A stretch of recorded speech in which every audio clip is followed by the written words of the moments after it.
So today we're going to talk about the graph of square roots. Radical inverses, dudes! Alright. Inverses. An inverse function is kind of like the idea of backwards operations. When you solve equations, you are using inverse operations to get the variable by itself. So, for instance, if we tried to solve the equation x squared equals 16, I have a feeling a lot of you would say x was 4. Or those of you that are really thinking about the rules would tell me x is positive or negative 4. And the question is, what did you do to get x by itself? And the answer would be, I would hope, that you square rooted. Now, the square root function is the inverse of the quadratic function. They are backwards of each other, which is why we use one to solve the other. On the graph, inverse functions are created by switching x and y. Now, if this sounds familiar, it's because we did this back in Unit 1. In fact, I remember it like it was yesterday.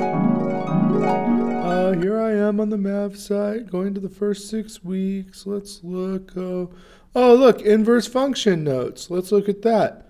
What? Look at all these inverse functions. Wow. We learned a lot about inverse functions this lesson. Whoa, so much inverses. We know all about it. So cool. Good memories. So, let's try this with the quadratic function to see what a square root function, looks like.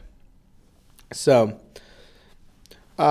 y equals x squared is the quadratic function. So what we do in this case is we first need to find some points. So at negative 3, what we end up having is at x equals negative 3, y is 9. So negative 3, 9. Then when x is negative 2, it's negative 2, 4. When x is negative 1, it's negative 1, 1. When x is 0, it's 0. When x is 1, it's 1. 2, it's going to be 4. 3, it's going to be 9. Now, let's look. Oh, look, I just mirrored it onto the y equals x axis. So now that we have that, let's go back to our original points. Our first point we found was negative 3, 9, but if you look, wait, this is really hard to kind of read. Let me just do something real quick. There, fixed it. All right. So back to what I was saying. If you look over at negative 3, 9, it's no longer where it used to be. That's right. It's now at 9, negative 3. Negative 2, 4 became 4, negative 2. Negative 1, 1 became 1, negative 1. 0, 0, well, that changed a lot. It became, get this, 0, 0. Whoa. And 1, 1, well, just you wait. 1, 1. 2, 4 became 4, 2. And 3, 9 became 9, 3. So now that we've seen how that kind of works, let's graph the following functions and their inverses. So the first one that we're going to graph is x squared minus 2. So in order to get x squared minus 2, we could just do the square curve and move it down 2.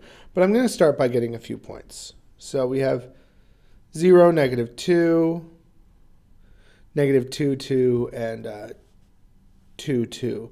These are all 2 points lower than where they would have been before. Because negative 2 squared is 4. 4 minus 2 is 2. And same with 2 squared. So now that I have that, I can graph my x squared minus 2. See? Boom. There we go.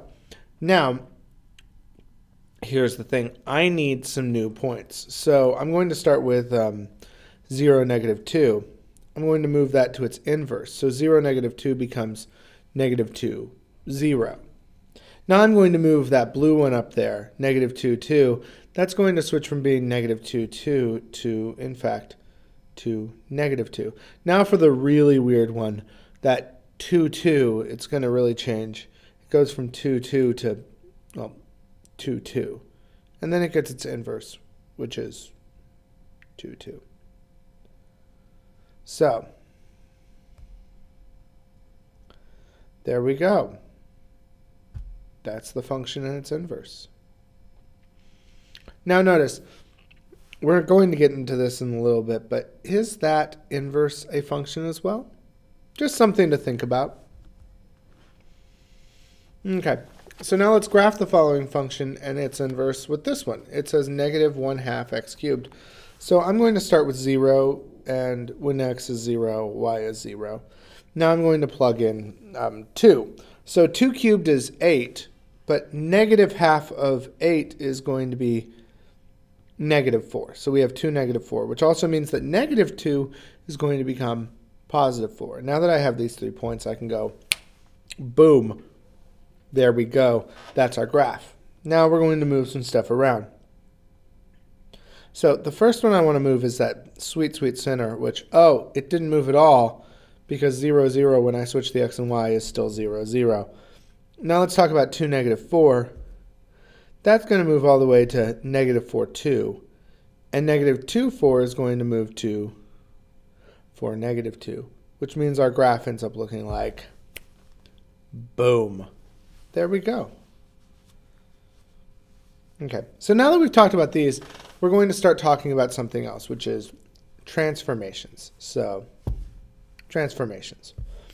Now, we will graph square root functions using the transformation rules we learned last semester.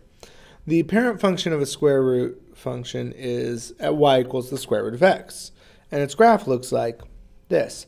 Now you'll notice that we only have the top half of the graph we were doing earlier. That's because the earlier graphs weren't functions, because there would be two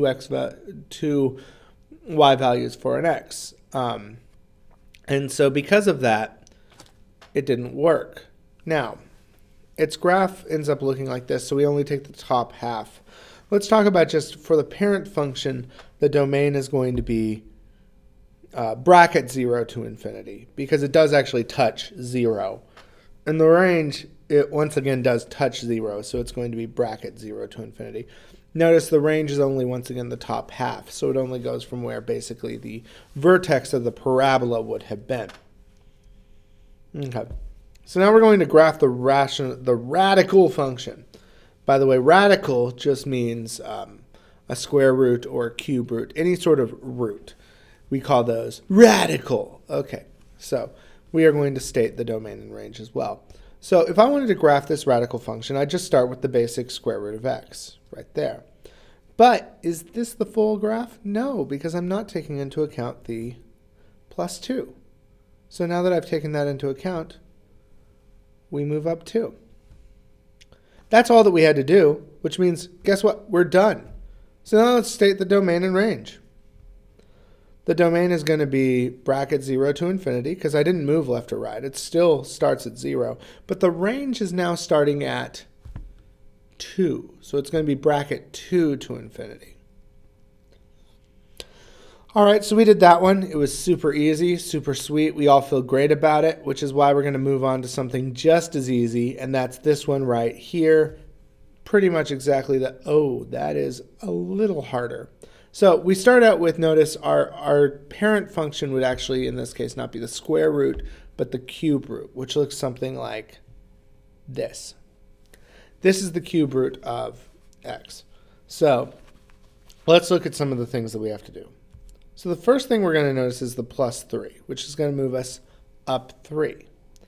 Then we're going to notice down 2, or minus 2, which is right 2. And then finally, we have half, which is going to compress it vertically by half. So that's our new graph. Let's talk about domain. It doesn't appear that there's any end on the left or right outside of just as far as my picture went. So that's going to be negative infinity to infinity. And the range, even though it seems like it's kind of sticking between two numbers, it's going to keep going up. Like if I went to 1 billion, the cube root of 1 billion is still very large. So that's also going to be negative infinity to infinity. All right, so let's try another one. This is going to be another cube root. This one says negative 2 cube root of x plus 2. So first I have to just graph the cube root of x. There we go, graphed. Now let's start with our first part, and that's the negative. And then what the negative is going to do is it's going to flip it on the x-axis. So it's going to look like this. Now the 2, because it is outside of the cube root, is going to vertically stretch by a factor of, well, 2. So everything is twice as large, or twice as stretched. Now, we have our last part, which is plus 2, and that's just going to move us up 2. Now, did any of this change our domain and range? The fact is, the answer is no. We're still going negative infinity to infinity for both. Now, we're going to do one more of these. This time, we're back to square roots. So it's 2 square roots of x minus 2 minus 3. So we're going to start with, here is our square root, x minus 2 minus 3. So first thing I'm noticing is that 2, and what that's going to do is it's going to stretch our thing out twice as long. Now, we have minus 2.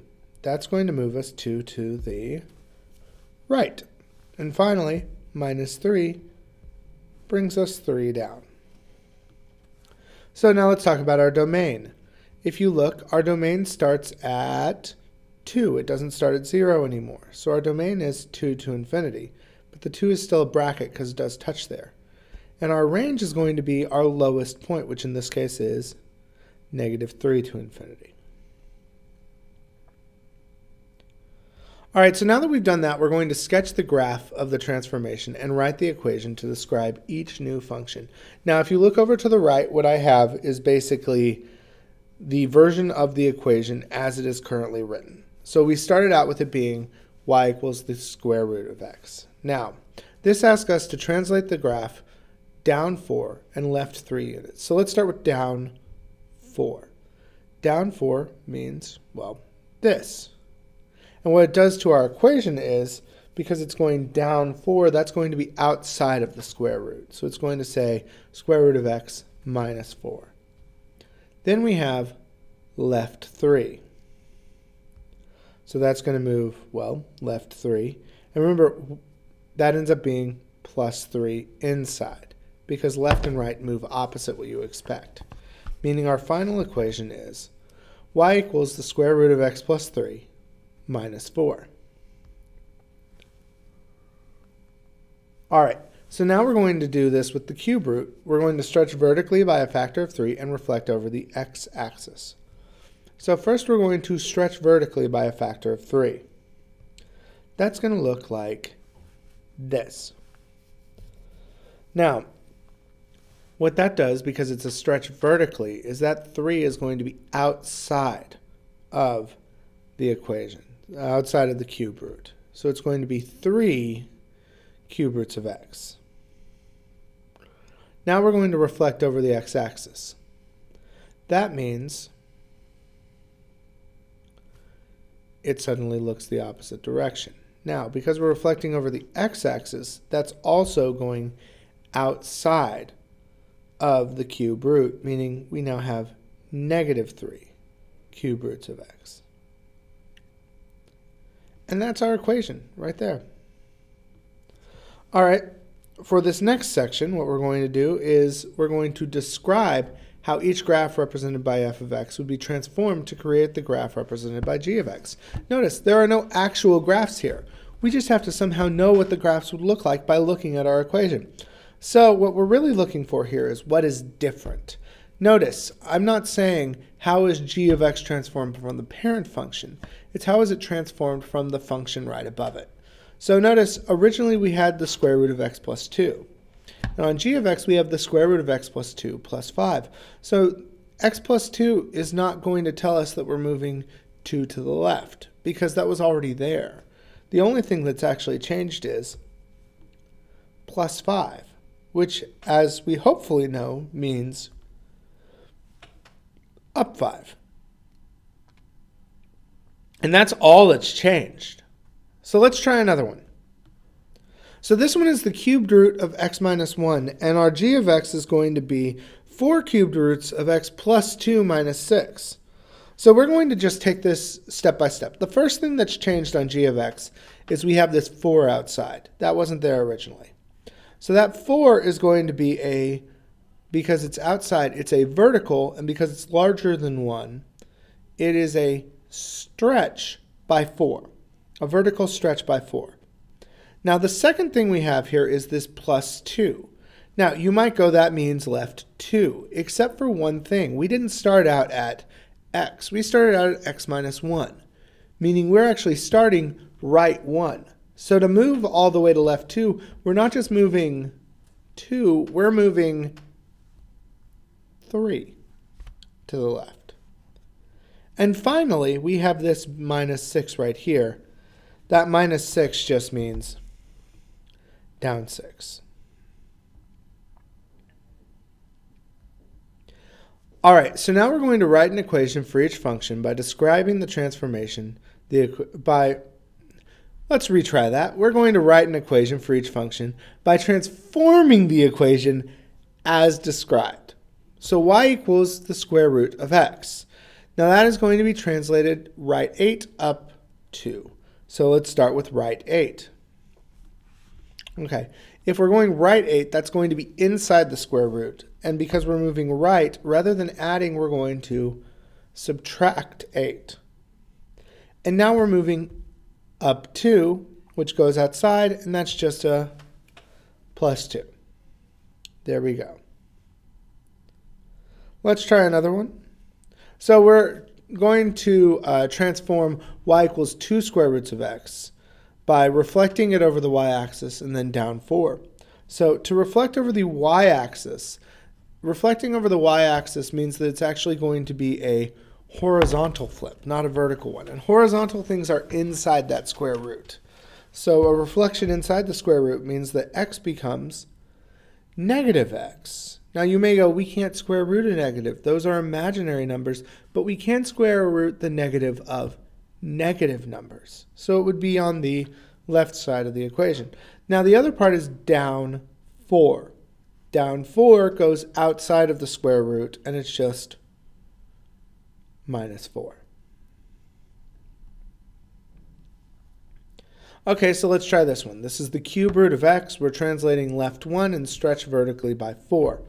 So first, we're talking about left 1. Now remember, because we're moving left, that's going to be inside the cube root. And left doesn't go minus like you might think, it's plus. So x plus 1. Now we're stretching vertically by 4. That's outside of the cube root because it's vertical. And then by a factor of 4, so it's just times 4. Okay, let's try another. We now have y equals the cube root of x minus 1. We're reflecting over the x-axis, right 2, and then down 3. So the first thing we're doing is reflecting over the x-axis. Now reflection over the x-axis is a vertical reflection, so that's outside of our equation, outside of our cube root, which means negative cube root of x minus 1. Now we're moving right 2. And because of that, we go minus 2, but notice we already had x minus 1. So negative 1 minus 2 becomes x minus 3. And finally, we are moving down 3. Because that's outside of the cube root, it's just minus 3. And you know what? That's it. That's all that we have to learn today. Most of this was hopefully just transformations and review. We've talked about every bit of concepts from this lesson, so hopefully that's good. I hope you enjoyed the lesson. Please feel free to subscribe if you want to watch some of my other videos. There's a link right here. And have a good day.